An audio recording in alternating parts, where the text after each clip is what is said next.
Salam, kita jumpa lagi dalam Sapaan Gembala. Sapaan firman Tuhan hari ini terambil dari Injil Matius 28 ayat 8 sampai dengan yang ke-15. Demikian firman Tuhan. Mereka segera pergi dari kubur itu dengan takut dan dengan sukacita yang besar, dan berlari cepat-cepat untuk memberitahukannya kepada murid-murid Yesus. Tiba-tiba Yesus berjumpa dengan mereka dan berkata, "Salam bagimu." Mereka mendekatinya dan memeluk kakinya serta menyembahnya. Maka kata Yesus kepada mereka, "Jangan takut. Pergi dan katakanlah kepada saudara-saudaraku, supaya mereka pergi ke Galilea, dan di sanalah mereka akan melihat aku." Ketika mereka di tengah jalan, datanglah beberapa orang dari penjaga itu ke kota dan memberitahukan segala yang terjadi itu kepada imam-imam kepala. Dan sesudah berunding dengan tua-tua, mereka mengambil keputusan lalu memberikan sejumlah besar uang kepada serdadu-serdadu itu dan berkata, "Kamu harus mengatakan bahwa murid-muridnya datang malam-malam dan mencurinya ketika kamu sedang tidur. Dan apabila hal ini kedengaran oleh wali negeri, kami akan berbicara dengan dia, sehingga kamu tidak beroleh kesulitan apa-apa." Mereka menerima uang itu dan berbuat seperti yang dipesankan kepada mereka, dan cerita ini tersiar di antara orang Yahudi sampai sekarang ini. Saudaraku, ternyata yang namanya berita bohong atau hoax itu sudah ada sejak zaman dahulu kala. Dalam bacaan Injil hari ini kita menyaksikan para pemimpin agama yang terdiri dari imam-imam kepala dan tua-tua mengadakan permufakatan jahat dengan membuat berita bohong tentang kebangkitan Yesus. Berita yang mereka hembuskan adalah bahwa Yesus itu tidak bangkit, melainkan dicuri oleh murid-muridnya sewaktu para penjaga itu sedang tidur. Nah, agar berita bohong yang dihembuskan itu terkesan benar, maka mereka membayar sejumlah besar uang kepada serdadu-serdadu yang menjaga makam Yesus. Sebenarnya para serdadu ini sudah tahu kalau Tuhan Yesus itu benar-benar bangkit. Dan peristiwanya sangat dahsyat sampai mereka gemetaran karena takut. Ada gempa bumi yang dahsyat dan batu yang menutup makam Tuhan Yesus itu terguling, dan mereka menyaksikan sendiri Tuhan Yesus bangkit. Tapi karena sejumlah uang yang besar, mereka lebih baik memilih berbohong daripada berkata benar. Saudaraku, akibat dari kebohongan yang dihembuskan secara terstruktur, sistematif, dan masif, maka sampai sekarang ini banyak orang Yahudi yang tidak percaya kalau Tuhan Yesus sungguh-sungguh bangkit. Saudaraku yang terkasih, mewartakan warta kebenaran di era post-truth atau pasca kebenaran tidaklah mudah.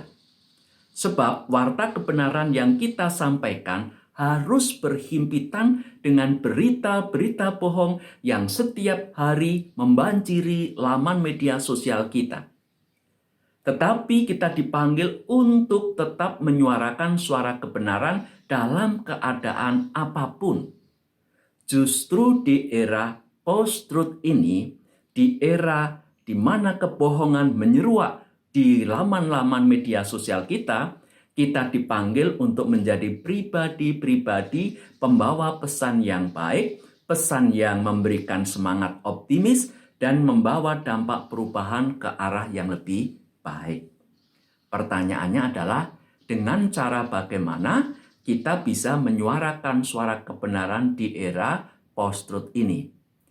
Saudaraku, berpijak dari apa yang dikatakan Tuhan Yesus di ayat 10, "Jangan takut, "Pergi dan katakanlah kepada saudara-saudaraku supaya mereka pergi ke Galilea dan di sana mereka akan melihat aku."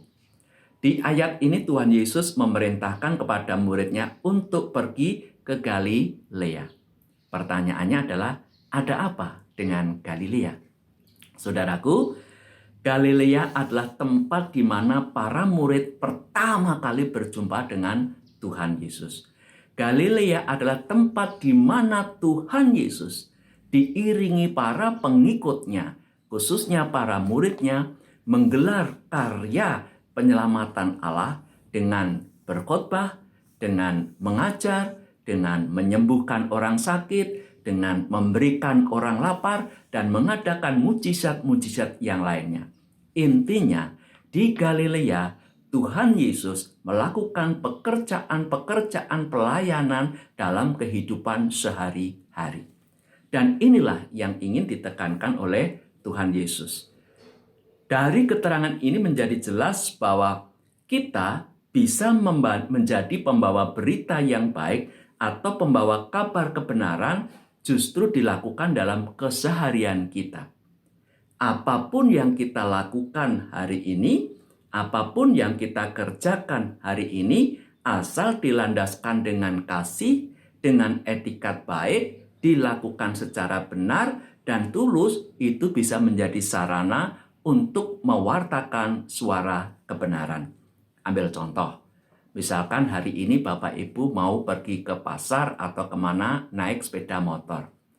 Bapak Ibu bisa menjadi pengendara sepeda motor yang baik dengan mengenakan helm, dengan membawa surat-surat yang lengkap, dengan mematuhi rambu-rambu lalu lintas. Jangan menjadi pengendara sepeda motor yang membuat orang lain, pengguna jalan lain, teratapan. Sennya ke kiri, beloknya malah ke kanan. Bahkan lebih parah itu, tidak sen sama sekali, tidak rating sama sekali, tapi tiba-tiba keluar belok kiri. Itu bisa membahayakan pengguna jalan yang lain. Contoh yang lain, apabila hari ini saudara-saudara bercakap-cakap dengan saudara kita, dengan sahabat kita, dengan orang lain yang kita jumpai di jalan, kita bisa bercakap-cakap dengan baik, dengan ramah, dengan lembut. Tidak perlu gontok-gontokan, tidak perlu ayel-ayelan, yang adem-adem saja. Atau apabila hari ini kita mengerjakan tugas pekerjaan atau tugas pelayanan, itu kita lakukan dengan baik dan benar. Kita lakukan dengan sungguh-sungguh, dengan penuh ucapan syukur, dengan sukacita. Maka apa yang kita lakukan hari ini itu akan bermanfaat bagi banyak orang. Yang terakhir, apabila hari ini kita menerima berita apapun di media sosial kita, terlebih yang berkaitan dengan virus corona, sebelum kita tahu persis berita ini benar, maka jangan cepat-cepat di-share.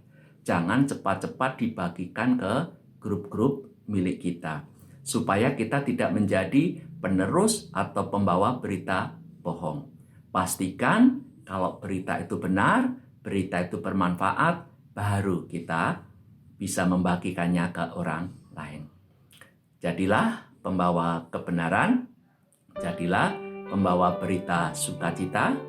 Selamat merayakan Paskah, Tuhan Yesus memberkati. Amin.